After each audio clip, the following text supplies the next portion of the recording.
ஓட நாம் பழக வேண்டும். ஃப்ரூட் கொடுக்கிறதுக்கு ரொம்ப ஈஸி கிடையாது. It is difficult. ஒரு சீடை நீங்க வந்துட்டு விதைக்கும் போது அது மண்ணுக்குள் போய் சாக வேண்டும். மண்ணுக்குள் போய் சாக வேண்டும். மண்ணுக்குள் போய் சாக விட்டால் அது கனி கொடுக்கிறார். அது செத்து முளைச்சி வளர்ந்து கிளைகளாகி இலைகளாகி வருவதுதான் கனி. பார்ப்பதற்கு அழகாக இருக்கிறது.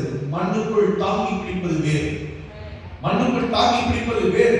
அந்த வேர் கண்ணுக்கு காணாது. அதுதான் அந்த மரத்தை தாங்கி பிடித்துக் கொண்டிருக்கிறது. இன்றைக்கு ஒரு விஷயத்தை நான் சொல்லக்கூடிய தேவ பிள்ளைகளே, செத்து மடியாமல் கஷ்டப்படாமல் ராஜ்யத்தை கட்ட